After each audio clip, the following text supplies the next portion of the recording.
मेरे ऊपर बायोग्राफी नहीं बननी चाहिए, guaranteed flop होगी. My life is Chhatrapati Shivaji Maharaj, one of the greatest Indians of the last millennium. Yeah. He is the first of the pre-modern rulers to ban slavery. It's not taught to us in history. It wasn't Abraham Lincoln, it was him. No, I think power doesn't corrupt. Power reveals your true character. Yeah. We are the only pre-Bronze Age culture. There is still the version of the Ramayana that most urban Indians today think is the Ramayana is actually. What role does AI play in this kind of storytelling industry? So I'm not using AI in my books. So he'd started this AI Kruthrim, right? So I sat with him and we did a test together, right? On my phone, I went on OpenAI and I asked, was India a country before the British? OpenAI said no. I went to Kruthrim. Kruthrim could also read Indian text. Yes. Kruthrim answered, and most of our youngsters, they're taking relationship advice, man. I keep telling them, for God's sake, please. They don't tell you what you actually need to hear. They please you. Yeah. They tell you what you want to hear. What is Dharma? In a way, Dharma expects you to be an adult. Many of the commandment-based religions treat you like a child, whereas Dharma expects you to grow up and become an adult. What does success mean to you, Amish? बाकी सब ठीक है यार, आता ही जाता है. I can't stress enough. Your Instagram friends, they are not your friends. Your Facebook friends. Taking a step back and looking at your life. You have been a banker, an author. Now you are inventing a game as well, and you do podcasts. So how should people look at your life and take some lessons as well? I've had 7-8 very difficult years. Yes. कभी किसी को मुकम्मल जहाँ नहीं मिलता.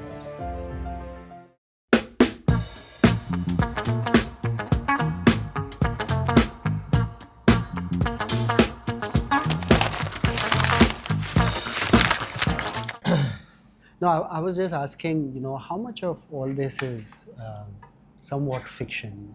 Because the story is a bit different as well. When I read like Ram and the Lanka series and the way you portray Ravan and his relationship with Kanyakumari and then his relationship with Sita is very different. So the thing is, since I'm from IIM Calcutta and it's fascinating. You know a batchmate of mine from IIM Calcutta. Yeah. We were the more quantitative IIM. Okay. IIM Ahmedabad was the more presentation heavy. We were the more. We are from IIM Bangalore, by the way. You're from IIM Bangalore. Okay. You guys came late. We are nowhere. You guys have a good campus. A and C and then B somewhere fit in between. Yeah, we used to joke that IIM Calcutta were the high IQ engineering science guys. IIM Ahmedabad were the good presentation guys. And the job of IIM Bangalore was to look good. Which we tried to, but we were not able to succeed. Yeah, so since I'm from the more quanti IIM, I'll give a quanti answer. Around 43.8% of the books are based on what has been written before. Around 26.3% is my interpretations of the facts. Okay. And the balance is imagination. Okay. You don't need to prove yourself. He's already proved he's quite No, confident. I'm not proving. I'm just But seriously, look. I think one of the problems with our education system today, because we don't read enough of our texts. Yeah. And we don't read the different versions. We don't understand, I believe, our ancestors as deeply as we should, right? So, the version of the Ramayana that most urban Indians today think is the Ramayana is actually a television serial from the 1980s, right? True. The television serial, and I respect Ramanand Sagarji a lot. He did wonderful service because our education system was working hard at disconnecting all of us from our culture. Yes. Right? But Ramanand Sagarji's, much of his inspiration was largely the Ramcharitmanas. Yeah. Okay?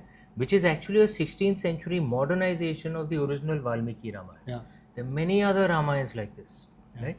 Valmiki ji himself is credited with 3 Ramayans. Right? For most Indians today, many of the scenes of the Valmiki Ramayana itself will appear, ye kya ho raha hai? Right? Because they haven't read the Valmiki Ramayana. And this is just the Ramayana. There are many other, the Mahabharata, there were so many versions. What we have now is a critical edition. Yeah. Which was, I'm sure you're aware, the Bhandarkar Institute and Sayaji Yeah. University, Baroda, created the critical editions of the Mahabharata and the Yes. Ramayana. Same with Puranas, with so many things. There were so many versions. So, what is the principle that our ancestors followed? Focus on the soul of the text. Yeah. Focus on the philosophy that needs to be learned, Yeah. right? And the story adapts to the mood of the age, right? And this has been done repeatedly by our ancestors. And to me, this is one of the key reasons why our culture is still alive. Right? We are the only pre-Bronze Age culture that is still alive. There can be many interpretations for why we survived, and a kind of, there are some in India who have extremist pride without really understanding our ancestors, which is unfortunate. Our ancestral culture was very deep, man. We're not a desert culture which is my way, highway, good, evil. You don't worship my god, I'll behead you. We didn't have those really nonsensical ideas. Right? We are a very deep culture, and many on the India pride side don't really understand the reason why we survived. Yeah. They think, oh, we were special, everyone else was not special. Not true. Many other cultures were special too. I mean, the Chinese culture has also somewhat. But it's not pre-Bronze Age. Yeah. China is 4,500 years old. Pre-Bronze Age matlab minimum 5,000 years old. Which is, we are the only ones who survived. Yeah. Mesopotamia, Egypt, they're all dead. In their own countries, they're dead. Yeah. Right? And I think many reasons for this. One of the key reasons is our ancestors had this ideal mix of rigidity and flexibility. Yeah. Okay? Ideal mix of rigidity and flexibility. Yeah. If you're too flexible, you don't have a culture. You'll just be rolled over. If you're too rigid, you will break. Yes. Right? Because times change. Yeah. Right? That ideal mix. Keep the soul of the old, keep adding in something of the new every few centuries. Is this the deeply masculine and intense the feminine you talk In a about way, as well yes, in a lot because of that films? we respect both sides. Yeah. And it doesn't have to do with men and women. It's about a different way of life. A masculine way of life is a life of order, a life of laws, a life of compliance. Yeah. My feminine way of life is a life of passion, freedom, creativity. Yeah. Pluses, minuses on both sides. Ideal culture has a balance of both. That's what I think and which is why what I think I do is I'm just being more Indian. Yeah. I take the soul of the old with complete respect and devotion. I actually worship the gods I write on. Yeah. I started writing the books when it wasn't fashionable to write these books. Now it's, it's Now fashionable. you have a lot of. Amish, one thing that immediately came to mind when I was thinking about this conversation, the question on top of my mind was, you talked about our ancestors, about history, of course, you write about it, a lot of it, and not mythology, but itihas, which we'll talk about. But how do we become more worthy descendants of what were some amazing, enduring ancestors? I mean, they clearly did something right that we are still here. Yeah, no doubt, man. I genuinely believe we are unworthy descendants in many ways. I actually think we are on the path to becoming successful. It'll need colossal stupidity for us to mess it up from here. We will become we're already a reasonably powerful economy. We will become one of the top 3, top 2. Yeah. Power is increasing. Just our scale is such that when we have that economic heft, we will have geopolitical power. Yeah. Because we're more a continent than a country. Unless we screw it up, let's not take it for granted, but it will happen. Key thing is, what kind of people will we be when we become successful? I think power doesn't corrupt. Power reveals. Your true character. Yeah. And are we going to become mirror images of the invaders who attacked us? Yeah. Are we going to become... Then what's the difference between them and us? Yeah. Are we going to become extremist? I'm not saying we should be complete doormats, but like Chhatrapati Shivaji Maharaj, one of the greatest Indians of the last millennium. Yeah. He was a tough leader, ruthless with his enemies, would do whatever it took to win, right? But only with his enemies. Yes. Never hurt women and children, never attacked the worship places of other religions, unless they had attacked and destroyed one of ours, then he would rebuild our temple. Yeah. Right? He is the first of the pre-modern rulers to ban slavery. Yeah. It's not taught to us in history. It wasn't Abraham Lincoln, it was him. Yeah. Right? And the when his English primary claimed they did it. comparators, the Mughals and the Portuguese, their main source of income was slavery. Yes. Right? One of their biggest sources of income, Indian or what was called the Hindu slave trade, the biggest, the most profitable businesses for them. He banned it. One of his treaties with the Portuguese was that if you dare to do slave trade in areas where I am there, I will attack you. Okay, so it's not कि मैं नहीं करूँगा, तुम्हें भी नहीं करने दूँगा. Right? That is the role model we should have. We'll be tough. We'll defend ourselves. If our Western neighbor attacks us, band bajayenge. But we will never cross the bounds of Dharma. There's a difference between them and us, and that difference must be maintained. Yeah. We'll never be animals like them. Yeah.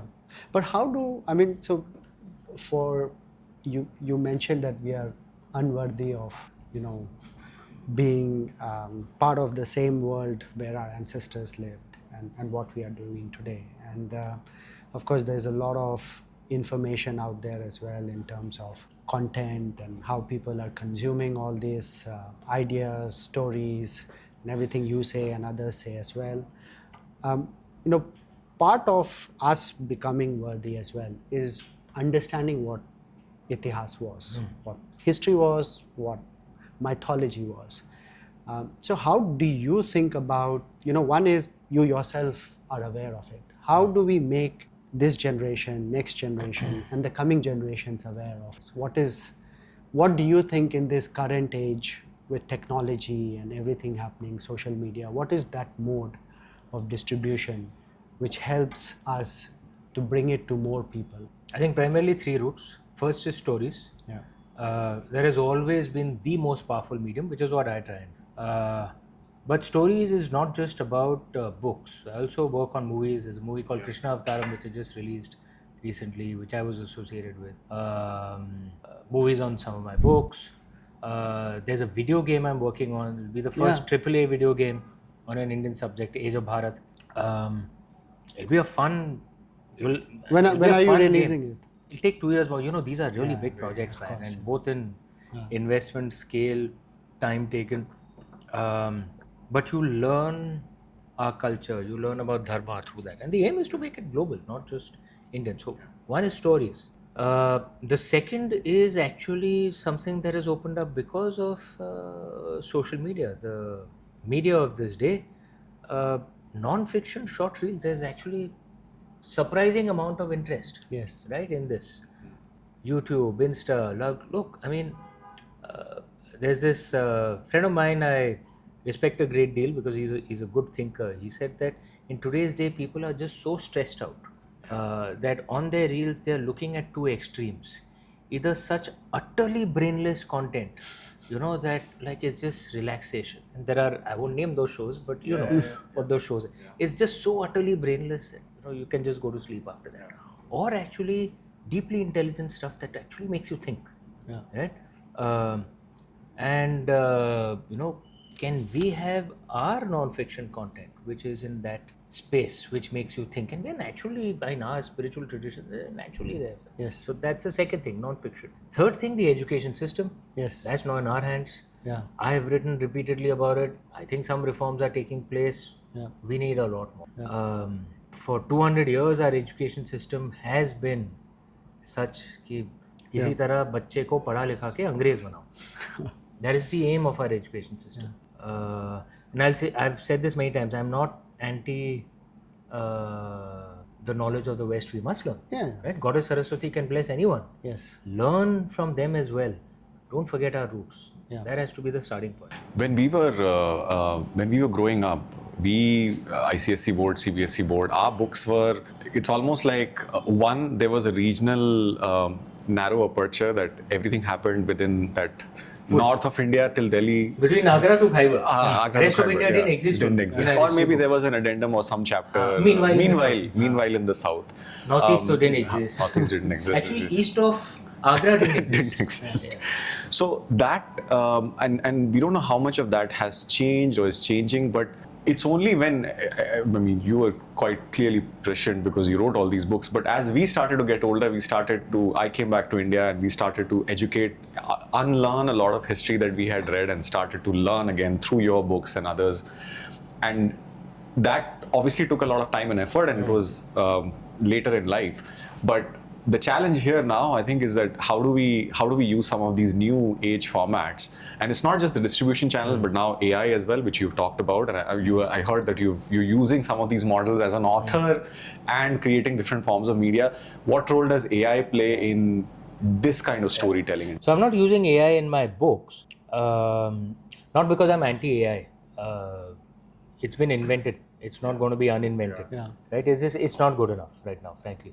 But we are using AI for many of my non-fiction reels and for, history with AI, Amish, things like that, where we're doing stuff like that.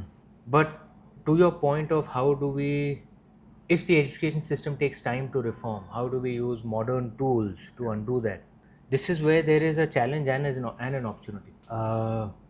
And I realized that as I work with AI for some of my non-fiction, for my history stuff, particularly on the video side, all the training models are all Western, right? The training material going in is all Western. True. They're not picking Indian language material. Wherever they are picking Indian language material, there'll be British Raj era translations of English language material. You have no idea how mischievous they were, right? Many of our Indian historians, including those who've written our history books, including the absolute doyens, right, and some of whom are relatives of our first Prime Minister, they don't know Sanskrit. You'll be shocked to know. They can't read the original Sanskrit, right? They read the British Raj era translations of our Sanskrit texts, right? This is the material that's going into AI. Now, many of the kids, when they read the output of the AI, they assume it's the truth. They don't know garbage in, garbage out, right? We learned that in school for the basics of programming. How do we solve this problem? That our material with our translations, with our perspective is going into AI, right? And beyond a point of time, it'll just get hard-coded, right? So to me, this is like a really critical era. And this is something just, we can't solve it, right? We don't have the scale. Has to be either the government or some really big corporates taking on translations of our ancient texts, translations of our versions of history, and making sure they are available with the credibility stamp from universities or wherever, so that it goes into the AI feed, right? So I'll give you one example. I mean, I'd done it live with a friend of mine, Bhavish Agarwal. I'm sure you know him. So he'd started this AI Krutrim, right? It was on the phone at that time. It was still beta. So I sat with him and we did a test together, right? On my phone, I went on OpenAI and I asked, was India a country before the British? OpenAI said no. And it quoted Winston Churchill. Okay, that India is no more real than the equator. Phenomenal. Okay, but to any of the kids reading it, it would appear credible. I went to Krutrim. Krutrim could also read Indian texts. Krutrim answered yes. And quoted the Vishnu Puran. Uttaram yat samudrasya himadrasya chaiva dakshinam varsham tata bharatam nama bharti yatra santati. Krutrim was right. But any other kids seeing OpenAI will think, we're not a country. And that is what people use more frequently. How do we solve this problem? I know the problem exists. I have no idea what the solution is. We can't do anything about it. We're too small. But there are pockets where some of these things is happening, isn't it? As you said, Kutrim. We'll just get rolled over by the sheer scale of the big tech AIs. You know that. And most of our youngsters go only to they're taking relationship advice, man. I keep telling them from them, for God's sake, please. I mean, maybe a relationship advice they can still provide better for God's sake, history advice. Those AI models are designed. They're sycophants. They don't tell you what you actually need to hear. They please you. They tell you what you want to hear. the worst place to get advice from. You have to really force them to be Yeah. really Yeah, realistic. if you're getting research and all, okay, I can. You're asking what you should do with your girlfriend or your boyfriend. What's wrong with you? No. So going back to something you touched upon earlier, Amish, for the young people, how do you explain? Let's say if you go to an institute or some young people ask you this question: what is dharma? What is dharma? And because it really underpins everything, not just from mortals. In our tradition and culture, it also underpins the gods are also in a way accountable to dharma. Everyone. No one is above that. How do you explain dharma? Yeah, our ancestors took lifetimes and Yeah. many Vedas and many Puranas to explore this concept. It's very difficult to summarize it, but a few principles occur to me. But like I'm saying, this is just a few. It doesn't encompass that. Yeah. It's too complicated. Yeah. One is the concept of balance, right? That dharma is in balance, not in any extreme. Right? So my God is true for me and I worship Him. Fair. Everyone else's God is false and I will kill them if they don't worship Him. Yeah. You're a moron. You're a fanatic. Yeah. Right? Non-violence is good. Yes. But if someone comes and kills me and rapes the women in my family, I'll still be non-violent. You're a moron. Fight. Yeah. Pick up a weapon and fight. Yeah. Right? That you must pull yourself out of poverty. That artha is important. It's one of the 4 purusharthas. But you must not become obsessed with money. Yes. That's not good either. Right? Balance. Most things in life. Chase knowledge. Don't get the arrogance that comes with knowledge. Yeah. Chase, seek love. Avoid the jealousy that tends to come with love. Yeah. Right? How do you find that balance? That is dharma. Second thing, it's more than about morality. It's about action and consequences. Okay. Yeah. Why is that? Because if you notice the way our smritis were written, there are various smritis. Manuscripts is just one. It's one of the most conservative ones. They're very liberal smritis, like the Vyasa smriti, Apastamba smriti. In all the smritis, that was a marker of a smriti. It would start with the line, this is recording what society tends to follow in these days. Yeah. As Shishtachar or as accepted practices. So in a way, it's like recording what morality is for that era. Right? So there was an era where, say for example, premarital sex was immoral. Right? Now, personal choices, we may not do it, but if someone else, they're their choice. Yeah. Right? So morality definition has changed. Evolves. Correct? Over a period of time. And that's what our ancestors recognized. Right? And that's what the Smriti was. So rather than morality, they used to talk about action consequence, right?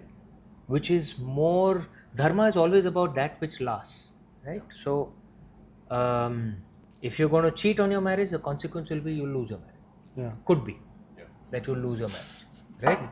If you're going to be overly non-violent, consequences you will get conquered, right?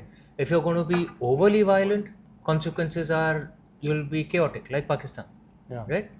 So action consequences were actually much more focused upon, because morality was actually about whatever that age and that society decided. Like in the US, for example, if you don't accept that there are 72 genders, you can be called a fanatic, you can be cancelled, whatever. But we can laugh at it or whatever, but that's their morality, fine, their choice. Don't force it on me. Yeah. Right? But you want to choose that, okay, go ahead, your choice. Yeah. Right? So morality, it can be different, but action consequences are same across all. Yes. So but I think you mentioned that it's complicated, but in some way dharma is also simple. I mean, as you said, action, consequences, morality. You need to know what And is you good take and charge. bad. Exactly. And then you kind of, before taking any action, you think about But see, that's a loaded word. Yeah. What is good or bad? Yeah. Right? Yeah. It depends on the context. Yes. Which is where one of the key principles in dharma was the concept of viveka, Yeah. which is your ability to understand the context. Yeah. Correct? So we are all ordinary citizens. We are. Maybe not you. No. We are all citizens. We have no right to. I'm just we have no kidding. right to be violent. Yes. Right? That is the context. Yeah. Wherein a soldier at the border, the context is he has to be He has violent. to, yeah. He has That's to his fight. job. Yeah. Right? But when he comes back to his village or his town, he will not be violent. It's a Yeah. context. Yeah. Correct? So understanding the Viveka, helps you understand what your dharma is Yeah. in that context, because our ancestors understood having these simple, 10 commandments, 20 rules. Doesn't make sense. It is never that simple. It is never that simple. Yeah. You should never lie. Nice rule to have. Yeah. But say there's some goons coming trying to chase some innocent man. Should you lie or not? Yeah, lie. Go in that direction. Yeah. Correct. It depends on the context. Yes. Correct. And our ancestors understood that, which is why our ancestors never saw things in simple black and white, good, evil. Things are complicated. Yeah. Even the asuras, they were good asuras. Of course. There were devas who, could be improved. Yeah. I mean, the They saw whole things Sagar in the- Manthan thing and all also in that. They saw life in its complexity. Yes. In a way, Dharma expects you to be an adult. Yeah. Many of the commandment-based religions treat you like a child. You're a child, you have no idea what you're doing.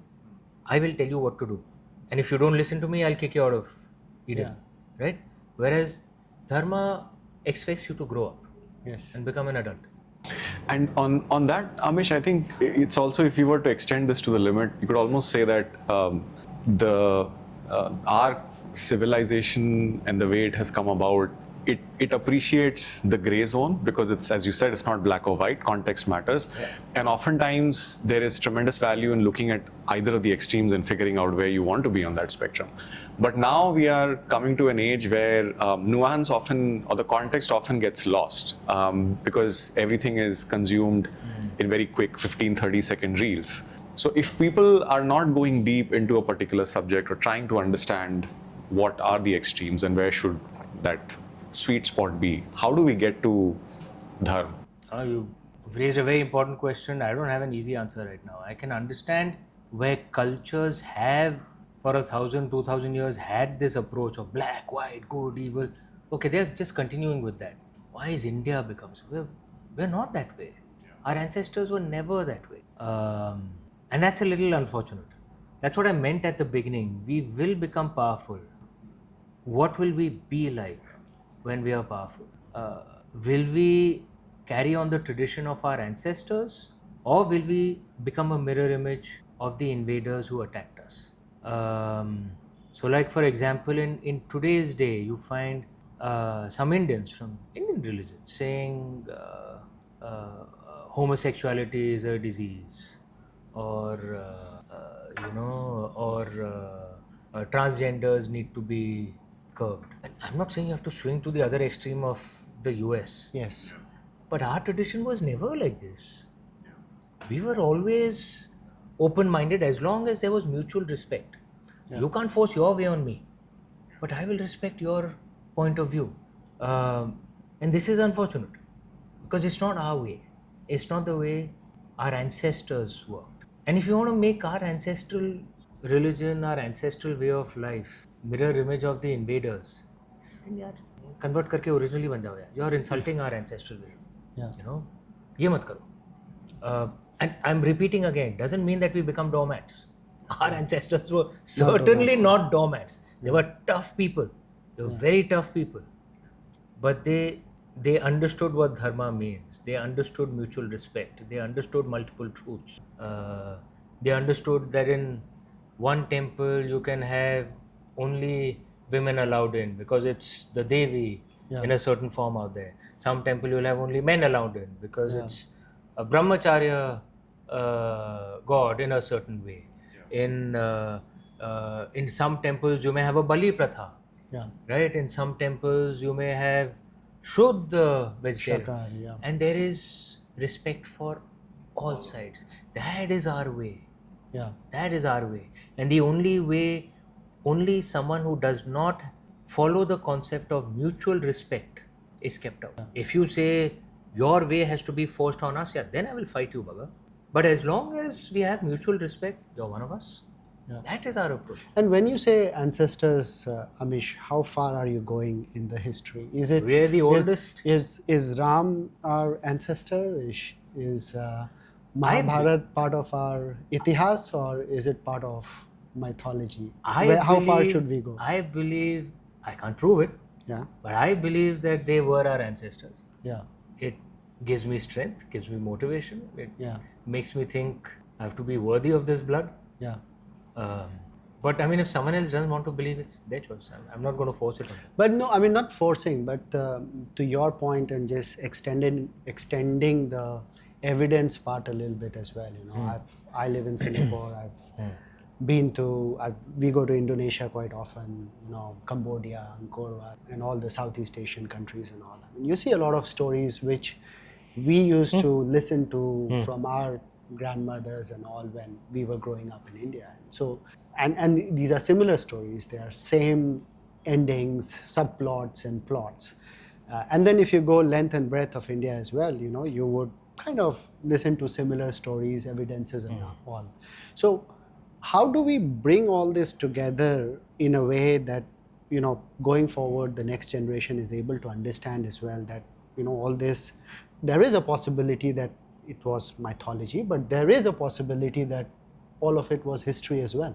Pushpak Viman, maybe it existed. Look, in for the next generation, I would think as long as they are connected to the philosophies Yeah, and to the roots of this land, it doesn't matter, yeah, right? But I would love it if there are scholars who deeply research these subjects. There isn't enough funding for it. yeah, You'll be shocked to know there are more schools of Sanskrit in the West than in India. yeah, It's easier to study Arabic in India than Sanskrit, by the way. There isn't enough funding for this. Something as basic as just scanning and saving our millions of manuscripts. The British has told us a lie that our ancestors didn't write. It's utter nonsense.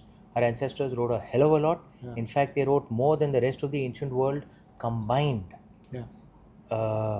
We are the unworthy, Nalanda. idiotic descendants who haven't saved those manuscripts, who haven't scanned those manuscripts, who haven't studied those manuscripts. They're there. National Mission of Manuscripts has recorded many of these. So all of these need to be studied, and in that you could discover the truth. Some of these evidences. Scholars need to do this. It's almost like a waterfall of knowledge, right? There are scholars who know the ancient texts, Yes. who know the ancient script, who know the ancient language. Remember, you don't just have to know the classical language of Sanskrit or Pali or Prakrit or Tamil, or you have to know the script as well. Yeah. The script, Devanagari is a recent script. Okay, it could be Modi, it could be Kharoshti, it could be Brahmi. Yeah. You have to know the script and the language, and you have to know the subject. If the manuscript is on medicine and you're a literature graduate, you'll have no clue what's written out there. Right? So these manuscripts are complex, right? You need scholars who are able to study this and write scholarly books basis those primary sources. Then you need public intellectuals, which is where we come in, who read, because many of those scholarly books, I admit, for most of the masses could be very boring. It's very difficult. Okay, Yeah. I love reading those books. But for many people, yes, it could be boring. Our job is to read those books, okay, and then make stories, make podcasts, make these things which can then go mass. That's how the waterfall works, right? So primarily, public intellectuals are primarily good communicators who are able to understand the source material. Yes. Scholars are Yeah, they are deep into only they can do what they can do, right? That is usually not a well-paying job. Yeah. Someone needs to fund it, Yes. right? The scholars we have in our universities are all leftist, colonial influenced. Like I said, most of them don't even know the language. You'll be shocked. The textbooks that you read, those buggers didn't know our ancient language. What the hell are they writing our textbooks? Yeah. It's like a guy writing the seminal French book, textbook, not knowing French and dependent on German translation. Kya bakwas hai yaar ye? Okay, so we need our scholars who are rooted. Someone needs to fund them, either the government or industrialists. That is not happening. I saw your interview with William Dalrymple there. I mean, I was surprised that only 10% of Nalanda has been excavated as well. Yeah. I mean, 90% is still lying there. And that's only Nalanda. Yeah. There are so many other universities. Vikramshila, Bhaudaipuram. We were the education. We weren't just the economic and cultural super. We were the education superpower of the ancient world as well. Vallabhi, do you know Vallabhi University, which was in Gujarat, was founded by women? Wow. That was the way our ancient culture was. Yeah. 1500, 2000 years ago. Yeah. Right? You don't know this. Takshashila is probably the oldest university in the world. Yes. And Pakistan is not going to revive it. But the ones that are in our area, can we do something to revive it? But this needs funding. This needs support for our scholars, which is But do you sadly think? missing. But do you think more is being done? Maybe not enough, It's but more. more is being done. It's Is certainly what, better than 10, 15 years ago. Yes. But it's not enough. Yeah. And speed is of the essence out here. Like I said, if we have these books 20 years later and AI is already hard coded, Yeah. what are we going to do? Yeah. Right? It needs to happen now. Yeah. Given where the technology is moving. So many of our industrialists are giving huge monies to Western universities because there's prestige associated with it. And those Western universities are dens of that leftist, the colonial kind. Okay, don't get into the left-right thing. There are many leftist scholars I respect, but the colonial thinking, the dens of that is the Western universities, Yeah. right? That they came and saved us, Yes. right? It needs to happen here. So one thing, Amish, which you have mentioned a few times is, as a society, you make very different decisions if you think short term versus long term. Your thinking is short horizon versus long horizon, and it is micro decisions versus very large decisions as a society that you take. As we grow older, what we realize is, as you grow older, you start to find purpose which goes beyond your, and this is the four pillars of our Dharma, Artha, Kama, Moksha. But as a society, how do we start to think more long horizon? Because that also, in a way, defines how we act, or what is the true character that gets revealed when we achieve that superpower. I think when you're rooted, man, that creates a big difference. So if you're only, and unfortunately, perhaps social media, the modern world, the thing of just having fun right now. Our ancestors weren't against experiencing the rasas of life. They enjoyed it, right? Not at the cost of destroying everything of the future, right? How can you be so deeply connected to your lands that you're worried about what will happen 100 years later? Only someone who thinks 100 years later will plant a banyan tree. He's not going to benefit from that shade, right? One of the things our ancestors said, it's a thing which strikes me, it's a good question, is if you don't have children, then you don't think about the future, right? The importance of just having children. You notice across the world, populations are collapsing actually. Because most people are, I want to have a child, dink, have fun, party, be out late. What you don't realize is, for you individually, it may be great till you're 45, 50. When you're old, who's going to look after you? And then this is happening in the West now. They expect the state to look after them. What a bureaucrat will care as much about you as your own child? Do you actually believe that? Or will the bureaucrat more likely do corruption, exploit you, have those grooming gang scandals, because they don't care. The bureaucrats don't care, right? For them, it's a job. The only people who will actually care for you are the family. Is So, your family. a thing that strikes me is the importance of the family unit. In the modern day, destruction of the family is seen as a liberal cause célèbre. Because apparently the family oppresses everyone in it. But your family is your source of stability and security for everyone in it. And if you want that family, you have to give up some privileges and freedoms. Yeah. This is a very important thing, Amish, and maybe you can also tell us your view on the Western, mostly American, very individualistic way of thinking, which says I, me, myself, versus a lot of the Eastern civilizations, not just India, but the Far East, China as well, very family and community oriented. And I have a non-fiction book idea in mind, which it's gonna be a tome, how societies work. Yes. And I wanna, like, over the long term, what happens? Like this I, me, myself is fantastic for the short term, right? It's like if you're a kid who gets everything that they want, fantastic for the short term. We're all grown up, we know it's not good for the long term, right? Parents who are just indulging every whim and fancy of yours, right? Because you don't understand, again, the concept of action consequences. And the thing that happens is when the family breaks down, the ones who suffer most are the weaker people, right? Because you are assuming that the state will take care of the weaker people. By its very nature, as Chanakya had said, the state will always be a predator. Yeah. By its very nature. You want the state to be controlled and do things only the state can do. But the family and the community needs to be a bulwark against the oppression that the state will naturally do if you give it too much power. Yes. Yeah. Right? Think about what's the kind of scandals that have happened in the West. Some of the euthanasia scandals, right? That there are older people who doctors has come out in Canada, etc., just said that they asked to be euthanized. They didn't. They didn't, yeah. Right? Yeah. But a child will fight for the right of his parents to live. A doctor is like it's cost They'll benefit. take the easy way out. Yeah. He's a bureaucrat. He doesn't care Yeah. about you. Yeah. Right? In the UK, the grooming gang scandals, I'm sure you've heard of them. The scale of it is so shocking. Tens of thousands of girls. Right? And you expected the bureaucrats and the cops to stop. They don't care. They're making money from it. Yeah. It's the state. Yeah. Right? And the thought that strikes you is, where were the parents of those poor girls? Yeah. But parents hai nahi. Father is missing, mother is alcoholic. Right? So a No 12-year-old extended girl can family. just get picked up by a Pakistani British gang. Yeah. Right? So the destruction of the family, we were sold this, that it's great for those, because you get freed from the family. What you don't realize is, if you don't have that support structure, it's a dog-eat-dog jungle. Yeah. And the weaker ones get hit first. Yeah. We are seeing this play out in the West. It's not theoretical. No, We should learn from it. loneliness is the biggest cause of biggest illness now. We You should know, learn from people, it. yeah. It's not theoretical. You can see it happening. We shouldn't go down that path. The sad thing that I see is we appear to be going down that path. We need to pull back.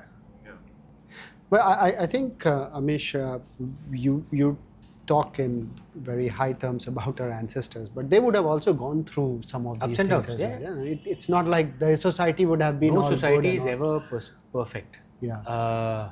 And there are internal challenges and external challenges that come. The point isn't that you never fall. Yeah. The point is what you do after you fall. Yeah. Right?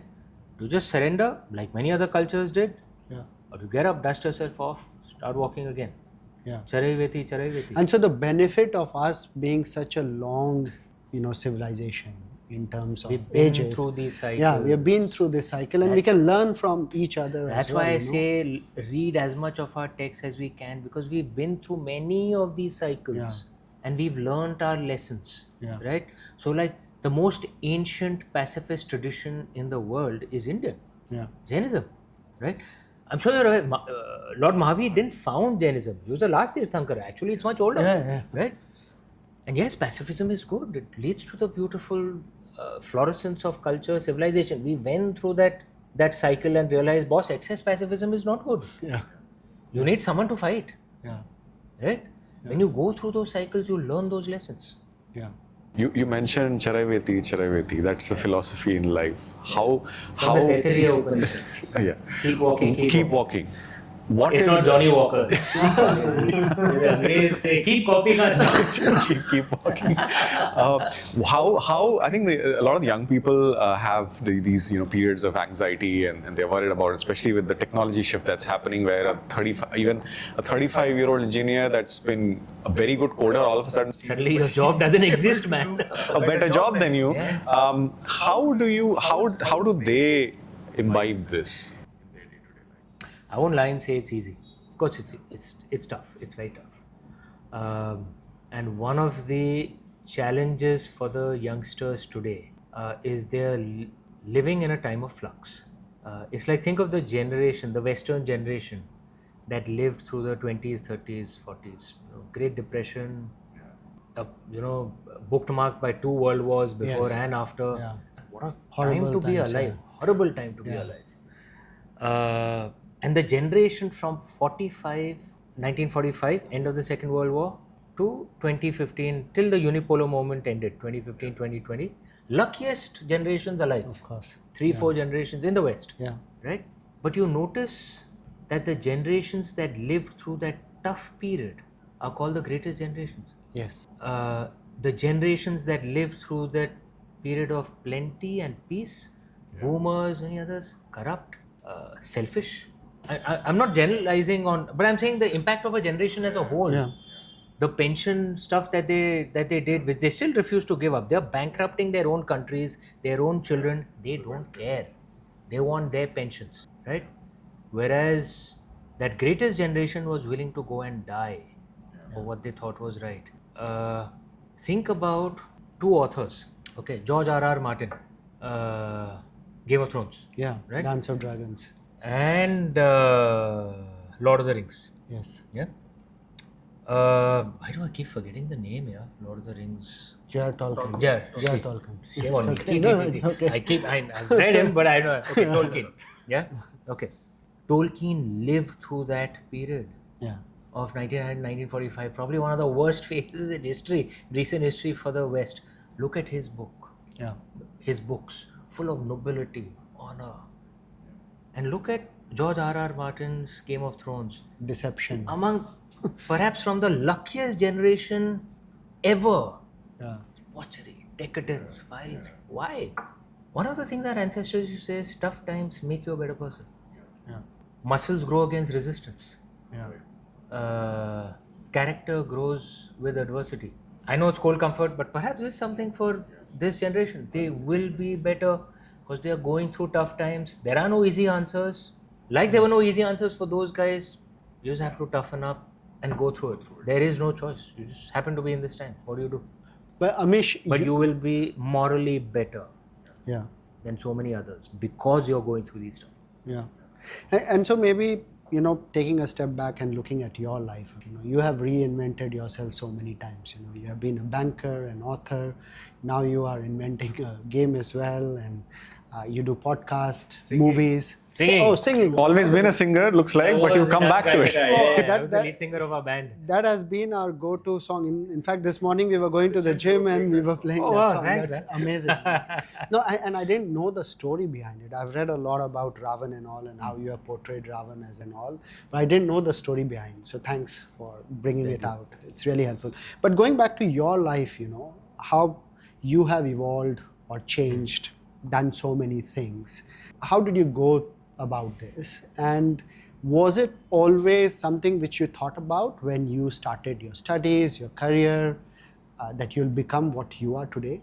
And you also went through a lot of ups and downs as well. So how should people look at your life and take some lessons as well?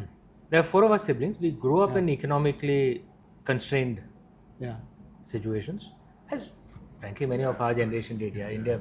And we weren't out of the ordinary. In fact, and we were luckier than many others.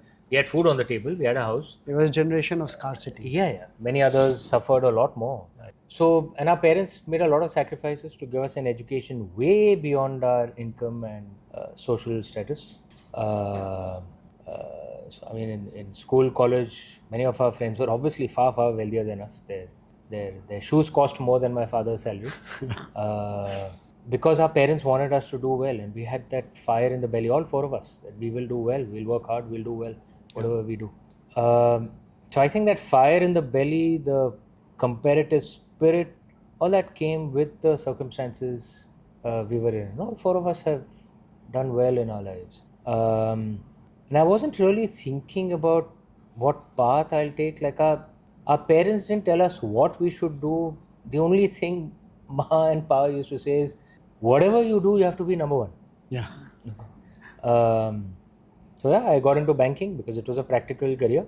Yes. Helped me pay the bills, meet my responsibilities. We took our parents abroad for their first trip. You can't imagine the joy and pride we had. Parents didn't have a house. We helped them buy a house. Yeah.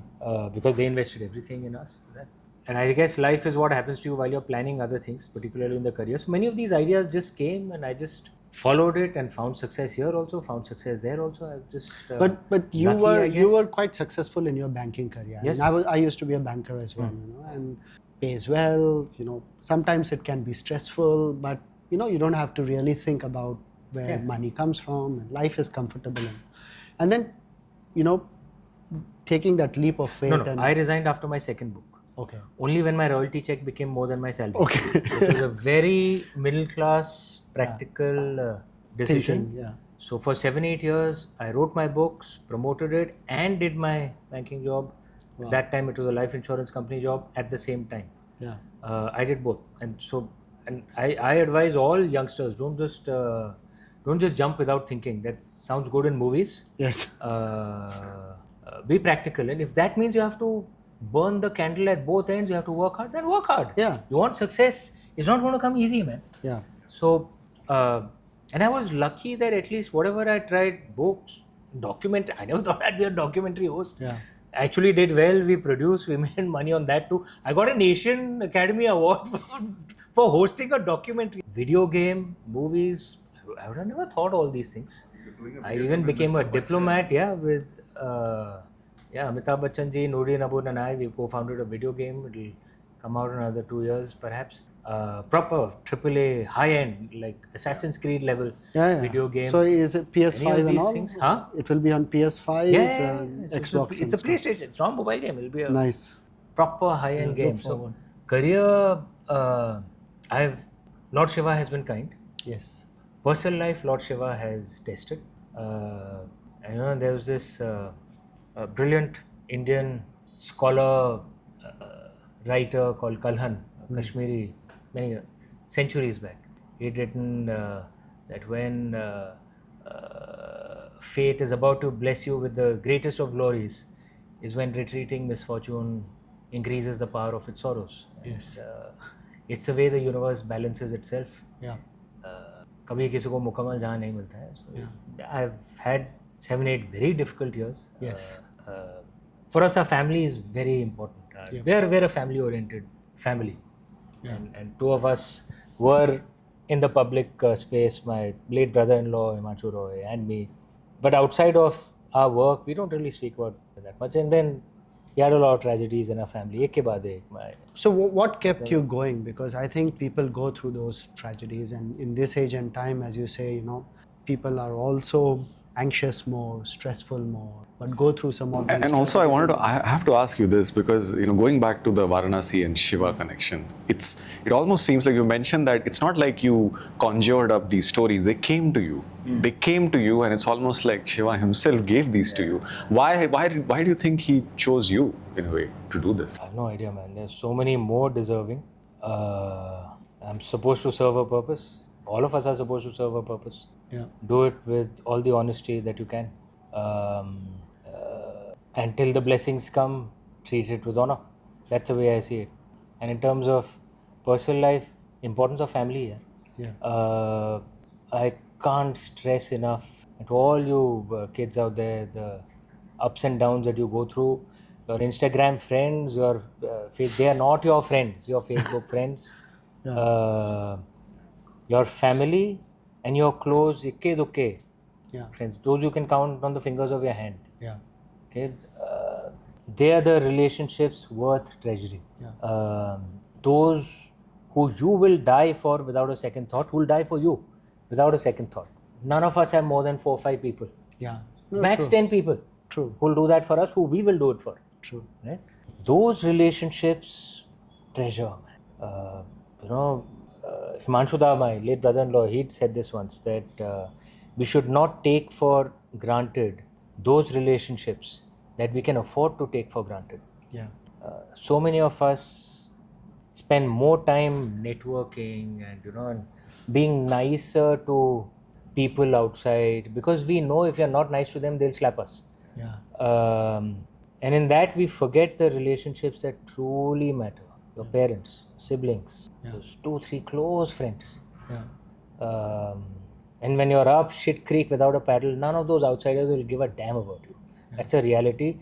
And don't be angry if they don't give a damn about you.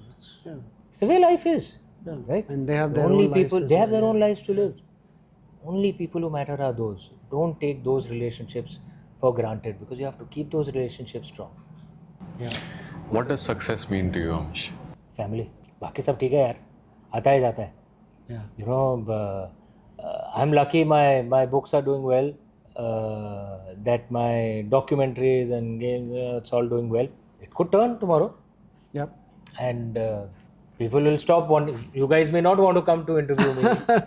No one will care, and this is life. It's the way it happens, right? Yes. You can say creatively, I'm going through a purple patch now. There are so many people who for like, I mean, I won't take those names, but film directors, authors who like for 10, 15, 20 years, like ek ke baad ek hits, then suddenly nothing they do works. Yes. You know, it happens. Yeah.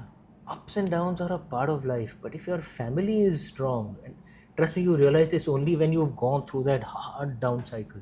Yeah. That this is the only thing that matters. Our social life is basically us, our family. Yeah. We don't go out that much unless we have to because a person we can't say no to or whatever. And even if we go, we are normally home by 10:30. Our social life is basically our family. Yeah. Uh, So do you live with your brothers and we are all sisters in and all? Mumbai. So my twin brother lives in the same complex as me. Great. My elder brother lives just a little further north than Yeah. the other. My sister lives further south. We drive. My mother lives with me. Yeah. Our social life is each other. That's great. This has been great, Amish. Just a few minutes. We'll end with a rapid fire. Maybe Okay. short answers. You can. These are the controversial ones. No, these are not actually controversial. You can start. So who's your favorite author today? Yeah, I read too much to give. I read 5-6 books per month. Yes. Very difficult to Yeah. give an answer to this. Yeah. How I normally answer this is of the books I've read in the recent past, which one do I like? So there's this book I'm reading where this guy. I tend to read more non-fiction. Okay. Yeah. So Joe Agneya, he's written this book called The Will of the Tathagat. Okay. Yeah. Fascinating book, mind-blowing book, man. And the quality of research that he's done. He's spoken about the similarities between Mahayana Buddhism and many of the New Testament texts. And he's a Kerala Christian, Joe Agneya. Fascinating, mind-blowing book. Okay, that's great. And this is an Indian author, isn't Yeah, it? he's an Indian author. Any international author you have read Okay, recently and you like? among the few fiction books fiction authors I really love is Jeffrey Archer. He's a friend. He and we've launched an award called the Archer Amish Award Yeah. for Indian storytellers. For storytellers on Indian subjects. So you can be a non-Indian as well, as long as it's on an Indian subject. It's a $25,000 prize, so it's one of the biggest literary prizes in the world. His new book is coming soon. It's called Adam and Eve. I met him when I was in London recently. I'll be getting. He told me, I hope I get it, a pre-release copy. Oh, wow. Looking forward to reading it. Well, I have read most of Jeffrey Archer. He's a brilliant author. Fanboy. And he's, he says it's his final book. Yeah. He has not written for quite some time. No? No, he did. The Which was Carlton thing, a few years back, yeah. Okay. The last movie that you watched that you'll watch again. Durandar, man. We just, Part 1, Part 2. Dono. And we just, my wife and I, we just saw it again last night. What did you like most about the movie? It has so many things to like, but what is it that you like the most? Dude, as a storyteller, you know, I know Aditya and his just the way he just changed the paradigm of Indian cinema. If you'd gone with a script like this to any producer, "Hey, kya pagalpanti hai? Kya kar rahe ho tum?" Right? In a way, and this was an insight given to me by someone else. In a way, what he did was essentially took you through an OTT season, right? In 2 movies, right? 6 episodes. And he held your attention all the way through. And you know, in my mind, look, what's a good storyteller? At a deeper level, there has to be philosophy, some thoughts, some. If you're a storyteller without any ideology, you're not a storyteller, right? Then you're an entertainer, right?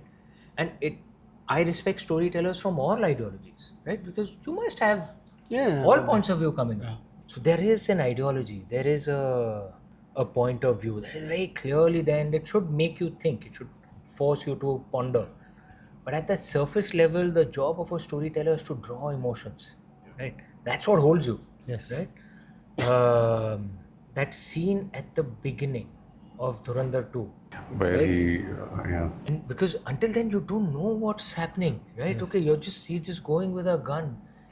And like, I mean, if you have, I don't know if you guys have a sister. Right? Yeah, I have you 2 have sisters, sister, you have fucking sorry for that word, kill every single one That's of your them. point around Right. non-violence versus Yeah.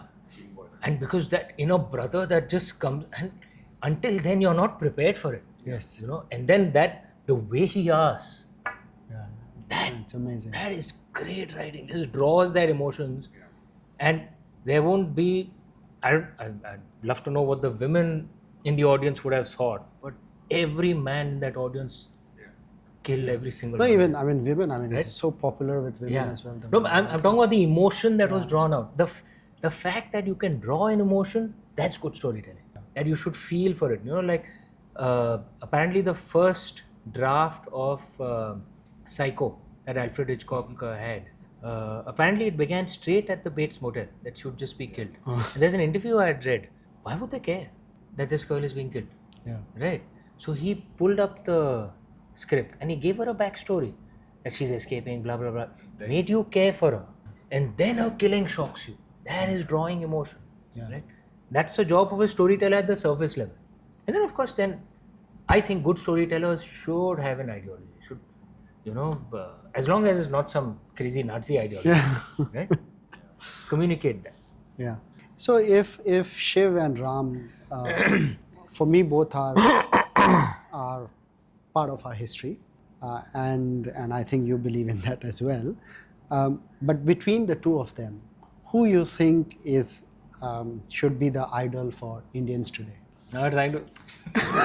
This is where rapid fire purpose is to create controversy. Okay. No, because there are two different characters it's like as this. well. It's like this. Lord Ram worshipped Shiva. Of course. Lord Shiva. I worship Lord Shiva. Correct. Both worship. Yeah. At the same time, Lord Ram said in Ramopakyan that those who take the name of Ram will always find moksha. He also respected him. So it's both. Okay, if movies are made on Shiv and Ram, and I think there are a lot of movies which are being made, who do you think should play each of these characters as of today, amongst today's That's up to the characters? directors, man. They should. Okay, who should play you if there is a movie being made on On you? me? Yeah. My life is too boring, bro. No, but still, who would you want to be playing? मेरे ऊपर biography नहीं बननी चाहिए. Guaranteed flop होगी. My never life know. Look, most of the movie will be me reading. Yeah. Yeah. No, your stories are very Story अभी interesting. बाकी है अभी. Okay. The favorite place, pilgrimage place? Varanasi. Actually, no. Let me calibrate that. Varanasi is obviously the place that I usually we go to at least once a year, if not more. But Kedarnath ji. My wife and I, we actually walked all the way up. We were going there to shoot a documentary. So Warner Brothers Discovery shoot, so they had the budgets. They were, willing to chopper us up. But I said no. I wanted to walk. I have such a lovely wife. She said no. I'll also walk with you. So we walked all the way up. It's a long walk actually. Yeah. And we climbed up. There's a section you just cross, and then you can just see the shikhar of Kailash. the temple. Oh, temple. Of Kedarnath ji. And this was a few years back. I was kind of well emerging from my difficult phase. My wife really pulled me out.